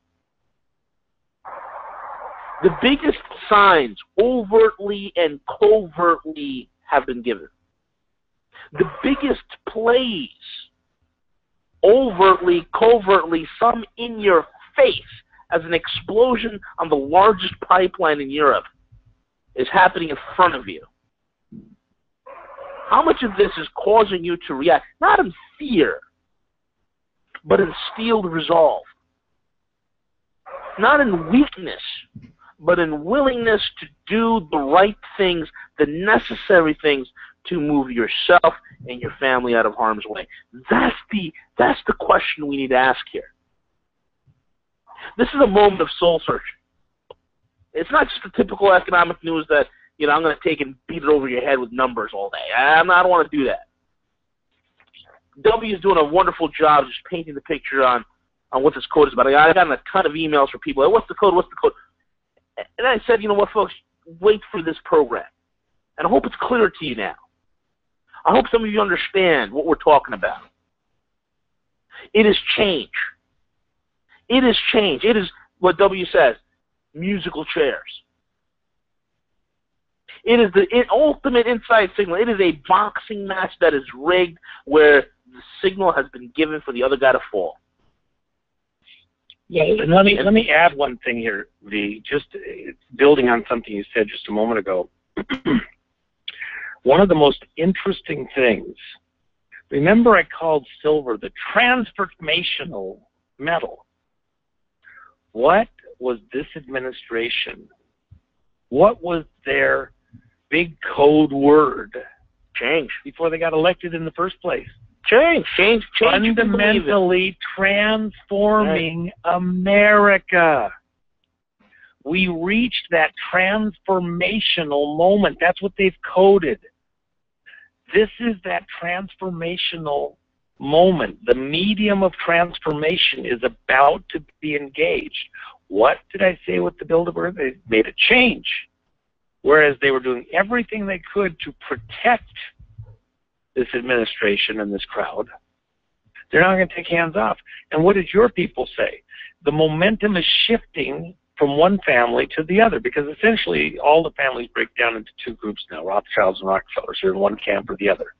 But it's not a battle to destruction. It's a battle to domination in the male-female, who's on top. That's the way they talk about it amongst themselves. And so now you're looking at this and you're going, transformation, transformational moment, transformational material. They're noting that this is a change-up, a change moment. They're at a change time in the way they're going to play the game. It's like letting loose of the rope in a tug-of-war game. Then you're going to fall on your behind. This is that transformational moment, and they're going to do it with the transformational material. And you're going to see the way the game is played. The rules maybe change slightly in the last part of this game. And so what do I see personally that fits, and I mentioned this earlier, similar to what happened with Putin? Putin played rope-a-dope right up until the Olympics. And then the gloves went off, and he came out swinging. These guys are going to get us. They're getting in position, and they're getting ready now because this next quarter is about locking in their positions with tangibles. Before what? The fourth quarter after the elections. Those elections, when they're done, there's nothing else to play for in the politics here. Everything's locked in. You get to the end of the term, and all the mischief, where did the worst of the mischief occur with Bush too? When he was a lame duck. In that, after the, when he was down to the last year. They're not going to wait till the last year because they have so much to do to complete this fundamental transformation. They're getting in position because the transformative game is now afoot in earnest. The race is on. They've been pacing themselves, but it's a sprint to the end. Anybody that runs in track or something like those, you sprint out of the box and then you set a pace that you can sustain, the fastest pace where you can still keep air going to your system and stay alive. And then that last little bit, as you're closing on the finishing line, you crank it up. You kick it. They're going to crank it up and kick it. You get to that election, they're going to crank it up because they know the situation. The clock's ticking. The time is there. It's right now. But I mentioned this term that I want to introduce to the audience that I talked with you, V, about, and that we talked with our the writer that's doing the article, Marinka Peshman. And that term that I think is so critical in all of this right now, look at all the bubbles. Classically, when a market would change, when something would happen in an economy, when something would happen in the politics or something like that, some bubble would burst.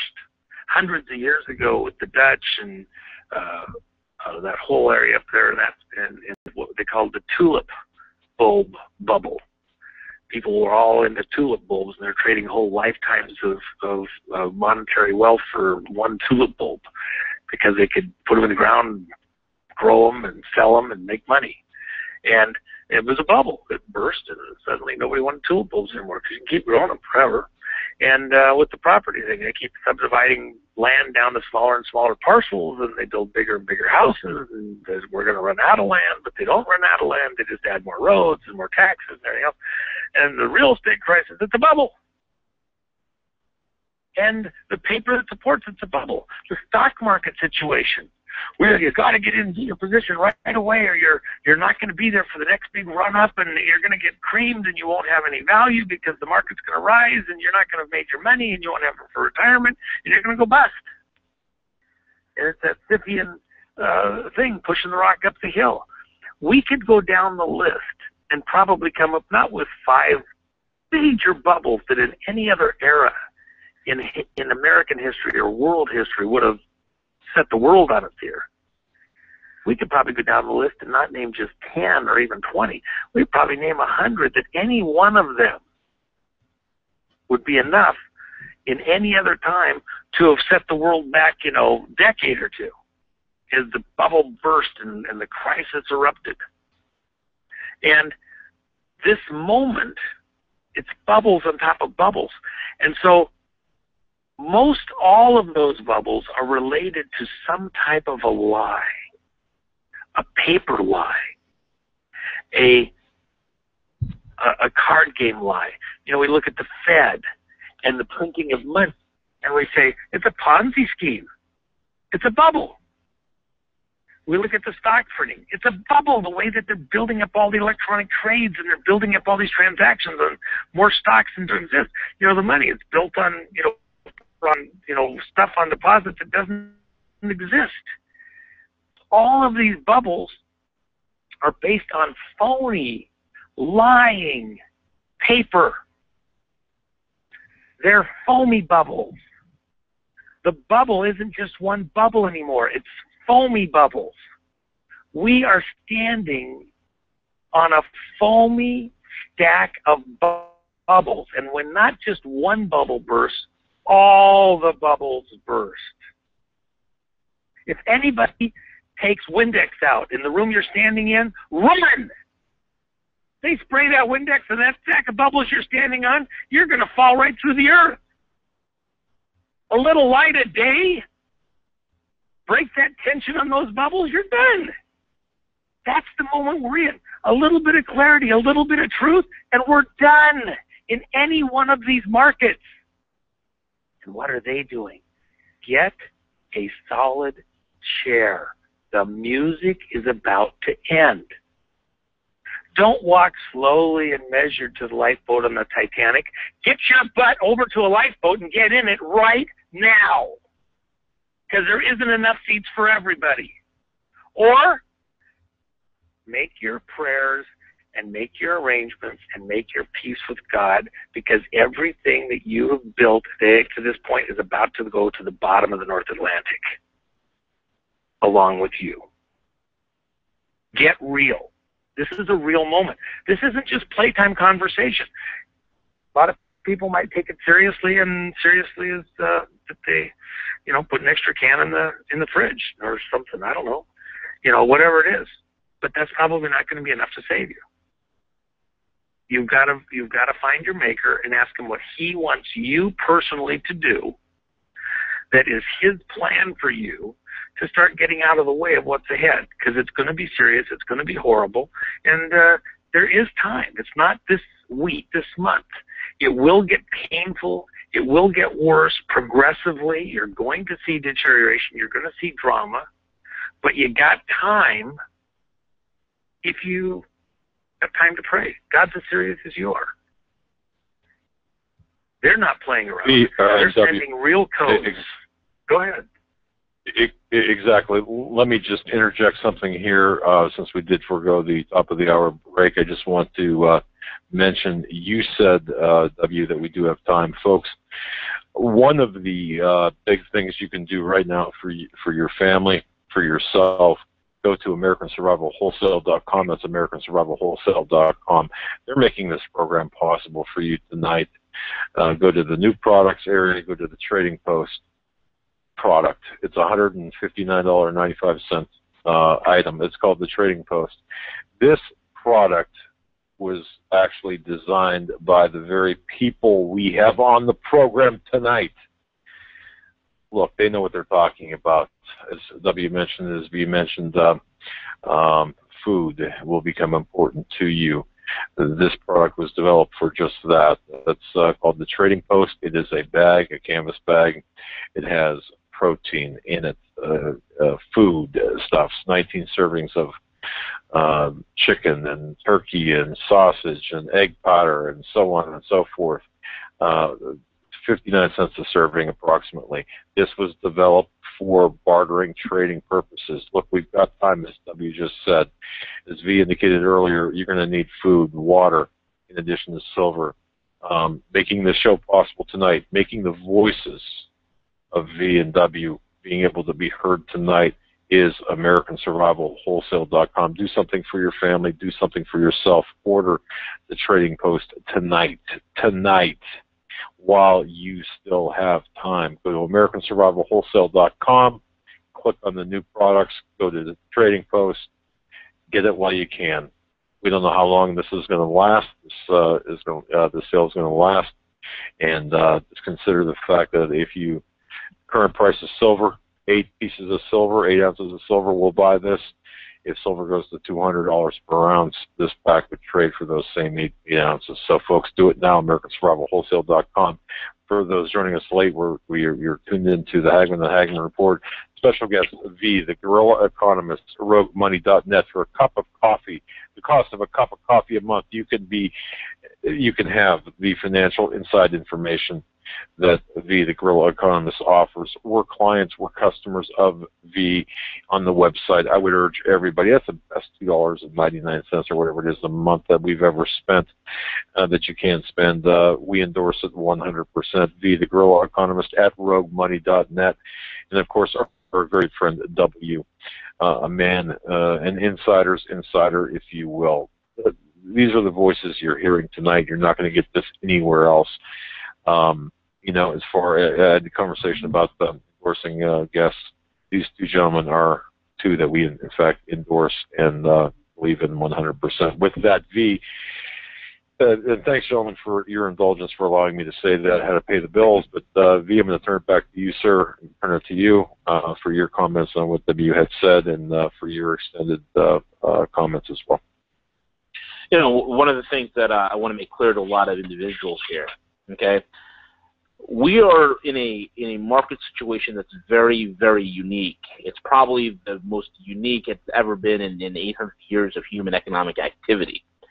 And what I mean by that is this. We're living in a time, and as I've said before, where there is no fundamentals. The fundamentals have been removed. Okay, and when there is no fundamentals, you lack structure. You lack discipline. And when there's no discipline, what you have is lies and corruption and fraud on every single level. Because of the nature of the beast that is the market today, this decrepit, diseased, pus-ridden, pustule, disgusting market, whatever you want to call this animal, this rotting corpse, you cannot trust that the information, that the signs will be readily available to you in the mass media. In other words, what I'm saying is, folks, it doesn't take rocket science for you to figure out that as the news gets progressively worse, the stock market gets higher. It doesn't require rocket science for you to figure out that, hey, there's something wrong when all the fundamentals are indicating one thing, but yet the volatility index is just too darn low. That it's completely devoid and divorced from any sort of fundamentals or reality. So you cannot look for the Dow dropping, the VIX rising, the S&P doing this or that.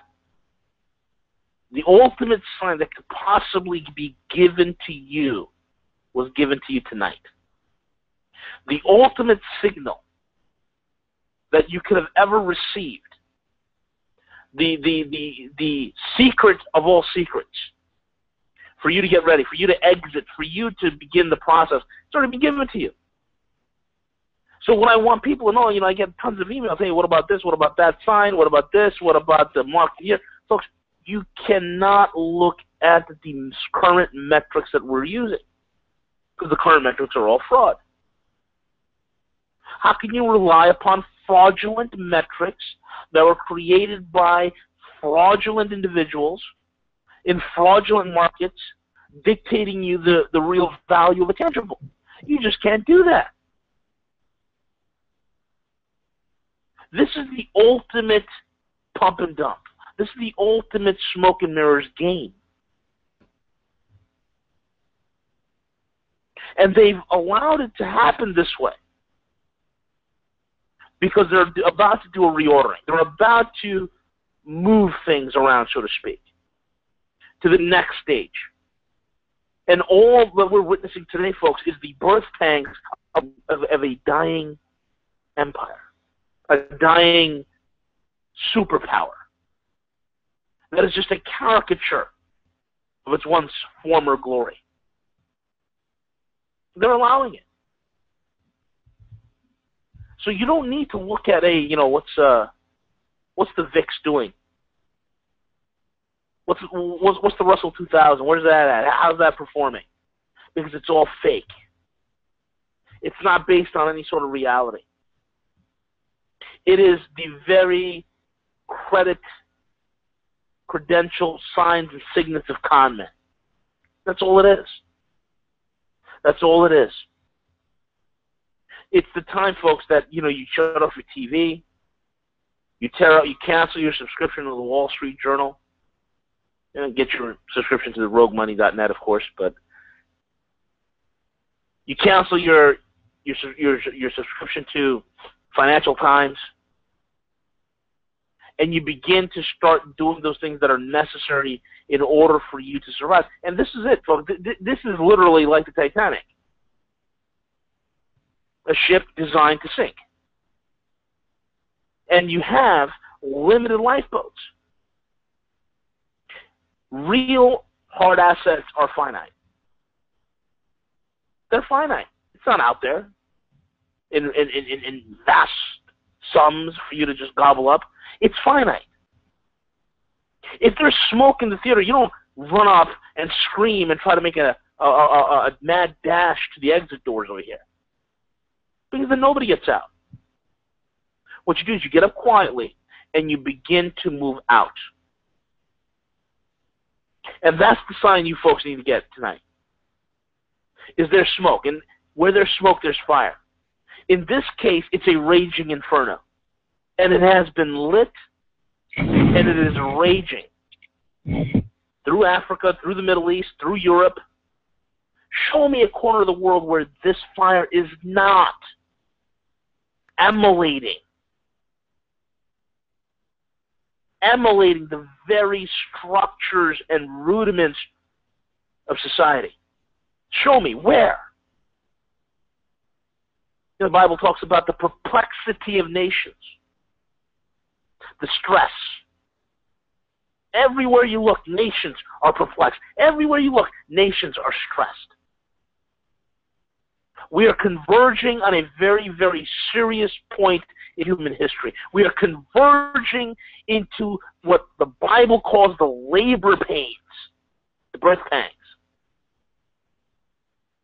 Because there's something that is happening.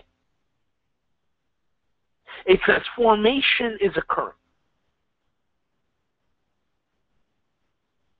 And if you can hear me in the spirit,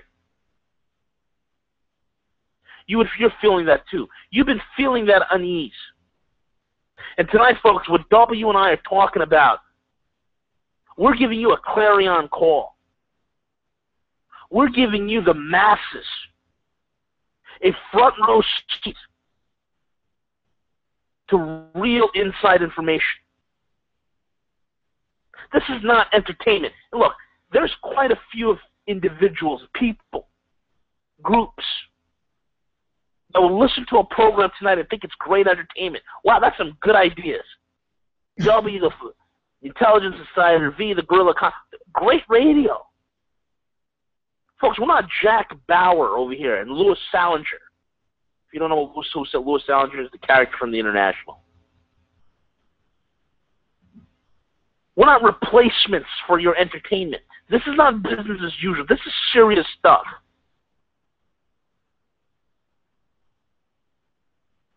It's going to require serious prayer on your part, serious seeking of the Lord on your part. It's time the TV goes off and you get on your knees. You get on your knees and you begin to seek the Lord while he yet may be found.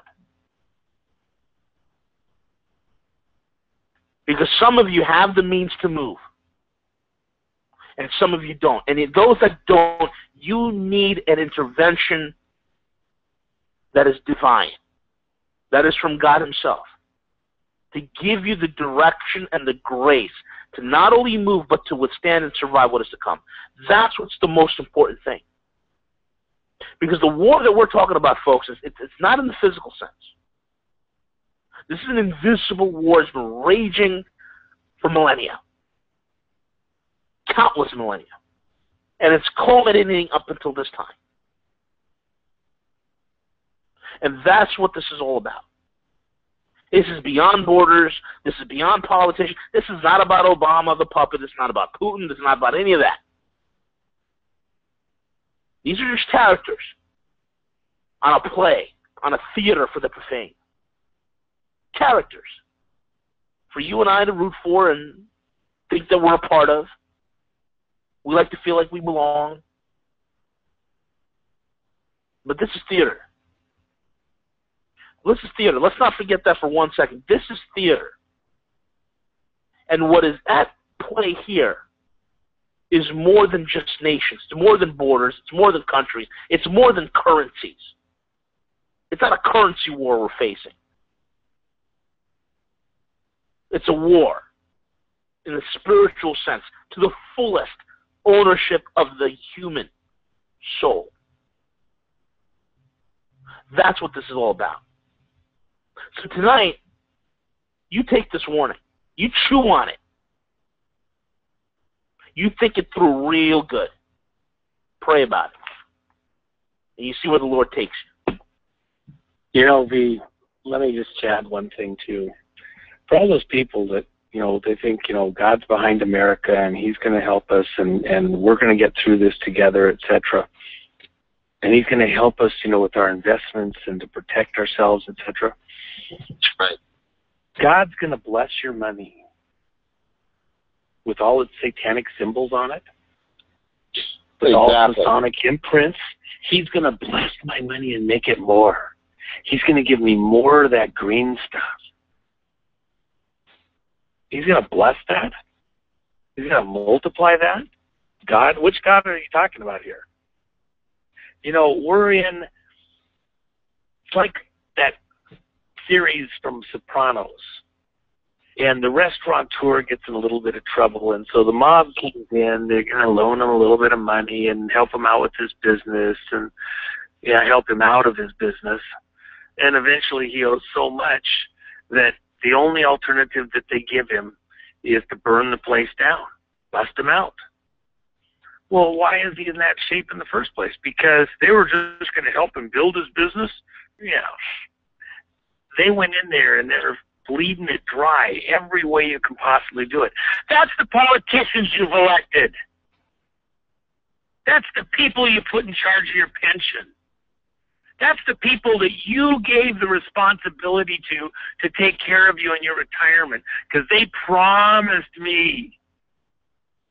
And they wrote these tax laws that require me to invest in this way to get a matching deduction and to avoid getting billed this in taxes, etc. They wrote the rules for the game to corner you into their card game. They've got you right where they wanted you. And they're going to bust you out. And at the end, you're not even going to get the insurance money. They're getting that too. Trying to play nice with thugs and hooligans, blackmailers, murderers. Oh, God, please bless my retirement funds and make the stock market go up, because I need that tax deduction and I need to take care of my kids a little bit too. That money is going to be gone. They're going to clip it all away. The devil's going to be laughing at you.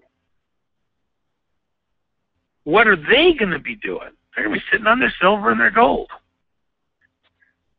Doesn't mean that it's a permanent position for them. They're going to move back into their new world currency at some point in time. What you got to do is get out of the way, take your winnings, leave the table before what's about to happen happens, so that you're somewhat viable to help those around you who wouldn't listen. And this is a really important point. I had this conversation the other day with somebody else that is a member of this audience. Are you going to go talk to your kids about this? Because I really think that we should do something here. You can talk to your kids about it, they're going to laugh or have you put in a freaking mental institution. You don't need to talk to your kids, you need to talk to God. And if God tells you to do something, what, you got to go consult with your kids to get a confirmation? They're not even in the same world as you are, half of them. You tell them you're going to kind of put something away for the future to protect against, if things go sideways, they think you're stealing their money because they've already got it spent. They're buying a new Ferrari and they're going to get this guest house built on the property to take care of grandma in her old age, unless she's really starts to get dementia, then we'll put her in a home. If God's telling you to do something, shut up. Don't say a word. Hide it in your heart. Take action according to what He tells you. It's very personal. For some people, they're going to put some food away. Some people might have access to warehouses of toilet paper and paper towels. Well, maybe that's something that you can trade with. And some people, don't worry about getting silver. If you got the ability to have freeze-dried food or to get it, you have freeze-dried food, you'll have all the silver you want. This crisis gets going the way we're saying. People are going to be trading their silver or gold for. sustenance. And even then, you don't want to be highly visible. It's like one of those Twilight scene movies. You don't need everybody, well, I think the end of the world is coming, or we could have a financial calamity in America, so I'm going to do something. Don't tell anybody. Get your house in order. Put some things aside. It doesn't have to be the end of America or even a huge crisis. How many of you people even are paying attention? I watch for certain geophysical things that happen based on certain physics. And I've been watching this whole situation with what's coming here this year with these moon phases. You know, in the West Coast here, we have two near passes of the moon, one in July and one in September, where the tidal pull on the Earth, you know, the tides pull the water up and the water goes down. Well, underneath the water and underneath the crust, which is only the thickness of an onion skin practically against the whole Earth, is magma, super dense, super heavy. It gets pulled too. And that magma pulls against the crust of the Earth. Well, when we get those two near passes on July 12th in the morning and the evening, just before dawn, just before sunset, and on September 9th, the one I'm really concerned about, I won't say worried, but I'm paying very close attention to, but they're both important, you could very well have a significant earthquake on the West Coast, most likely in Southern California, but it could be anywhere in the West Coast, including up to Seattle and Cascadia, anywhere where there's a fault, because it's a near pass with the moon and it has excessive tidal forces. And in these two particular ones, there's other celestial alignments, other planetary alignments that, if you understand the rest of the physics, accentuate that pull. But let's even go a step beyond that for a second. If we're saying there's a Judy Wood technology out there, go back and listen to the show that Doug did with her. Go online and do a search, Judy Wood. And there's other technologies that may have been involved in bringing down the World Trade Center, almost certainly were. Well, those technologies, the former director of the CIA, Cohen, went to the UN and says we have to have international agreements against those technologies being used as a weapon, can do this and this and this, and cause earthquakes and volcanoes to blow up. That was 35 years ago. 30 and 35 years ago, they were talking about we got to have international agreements between countries not to use these technologies that we all have. Well, if they got technology that can cause earthquakes, when's the best time to cause an earthquake or to spur an earthquake? When it's already just about going to happen anyway through natural forces. If these guys got a plan and they want to, you know, disrupt things a little bit, they want to distract from a political crisis, a voter crisis, they don't want an election to happen somewhere down the road, whatever, well, they might use a natural earthquake and just make it a little more precise, or guarantee it happens on time when it's already, you know, they were teetering over the edge. I gave them a nudge with a little extra technology. Those windows are no kidding around windows. If you had a serious major crisis of a quake on the West Coast in either of those dates, what's going to happen to the stock market, to the economy, to the dollar, to all sorts? What's it going to do? It could trigger all sorts of things. And if you got insiders that are playing with those technologies, maybe just like the World Trade Center stuff changed the world. Maybe a quake in that kind of a location puts us on edge enough to change the world in some other fundamental. It was an act of nature. You're dealing with mobsters, Satanists, demons, the devil himself who's in control of them all. They're going to pull out every stop. Do not underestimate the level of evil involved here and precision with which they are taking action to see through their plans to reach their goal, which is what? A new world order, man. They said it 100 million times right there to your face. And it's not 100 years from now. It's right now. The game is afoot. Get serious. Do your best to get out of the way. Find out what you personally can and should be doing. Get it from the Almighty and make it happen. What He tells you to do is not the same thing He's going to tell your relative to do, or me to do, or V to do. Get personal instruction, and then don't tell everybody in the world what you're doing, and don't ask permission from everybody what to do. Do what God shows you to do. Because we're in that kind of a time frame where you don't want everybody to know your business. Shut up, do it quietly, but get it done. And get it done now. That was a very dramatic pause, by the way. Purposeful. Think about that. Think long and hard about that. V. I'm gonna ask you a question here. I've been getting multiple questions about, and I don't even know if this is relevant. About Please no more 401k questions. No. I can't even joke about that anymore. Foreign Account Tax Compliant Act. Yeah. FATCA. I guess I heard it's going to be extended. The law that was passed in 2010. I heard the reporting requirements can be extended through the end of the year. Is that true? You know? Yes. It was initially supposed to be July.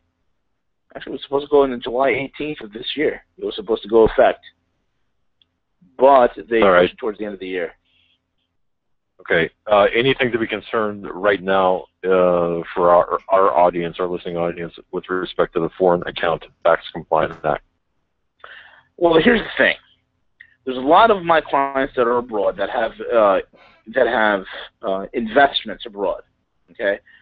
Temporarily, there will be a small window where you will have some stress if you're in the wrong country with the wrong financial institution, where they'll force you to sign a W-9 and start coughing up all the reporting on what you have in what account. There are ways around that. Okay. Now, this pressure from FATCA is temporal, and what I mean by temporal is this: this is being done by a broken, insolvent government who is trying to fleece its populace for every last drop of wealth right out of their coffers. Okay, they're trying to squeeze you for every penny. Now, as the government goes broke and goes insolvent, and as certain requirements are right now being kicked around the house, where certain laws are wanting to have the IRS cut by about 15%, FATCA is not going to have much teeth to it. You see, it looks like a fearsome monster, but as this whole cascading collapse progresses, it's going to be a paper tiger. There's going to be nothing to it. It's going to be like the TPP, the Trans-Pacific Protocol. The Trans-Pacific Partnership. It's going to be dead on arrival. So long term, I wouldn't worry about it. Short term, there's going to be some stress. So if you are an individual, you have investments abroad, you want to figure out how to hide it, or you're an American here, you're worried about some of your things you have abroad, contact me. I'll show you how to do it. Thank you for that. One more question, and this is something I reported 5 years ago. I sent you the email on it. I've got to ask you about this. 5 years ago, actually 5 years ago tomorrow, I reported on the Japanese national that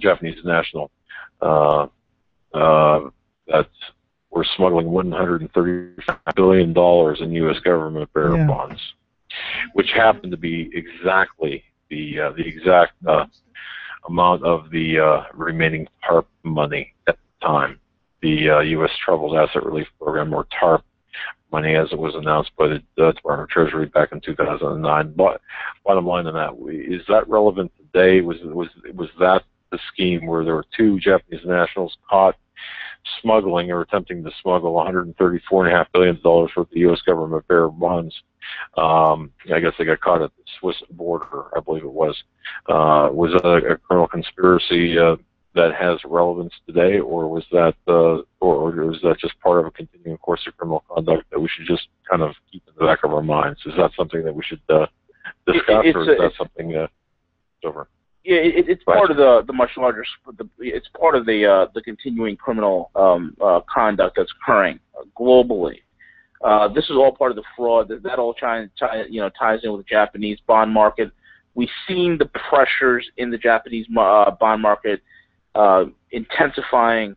It also ties into the in-carry trades. I mean, there's a lot going on with that particular situation. But we have to put that in the category of another operation in a long-standing list of operations of criminal conduct done by the elite banking structures. All right. I mean to take either one of you off. Okay, well, we're going to end it there. That's just about the end of what I wanted to play, and I need to just stress. I know this has been a long thing in coming. Oh gosh, but it's worth listening to. You can go to the Hagmann and Hagmann Report on Blog Talk Radio and hear the whole 3 hours. We listened to an hour and a half maybe there or so, but maybe not that long. About an hour. So, but it used to be noticed that those who were warning us about these things urged us to wake up our family and friends. But now they're saying, never mind, it's too late. Run for the exit. Run for the lifeboats while there's still time. So it's sobering indeed. And we will talk a little more about it tomorrow. But man, do we live in, is our situation awful. But we need to prepare as much as we can, but especially realize that all this was prophesied to come to pass, the end of the Gentiles if they didn't repent. And it's only the beginning of sorrows for them, just as the destruction of Jerusalem was only the beginning of sorrows for the Jews.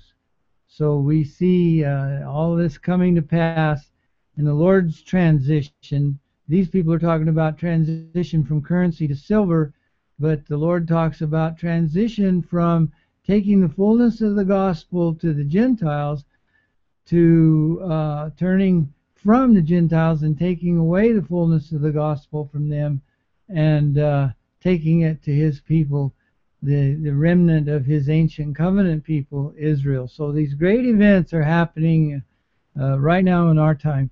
And of course, we'll talk more about it. But in the meantime, hope you have a good day. And my prayer, as always, is that the Lord's choicest blessings will be with us all in the name of Jesus Christ. Amen.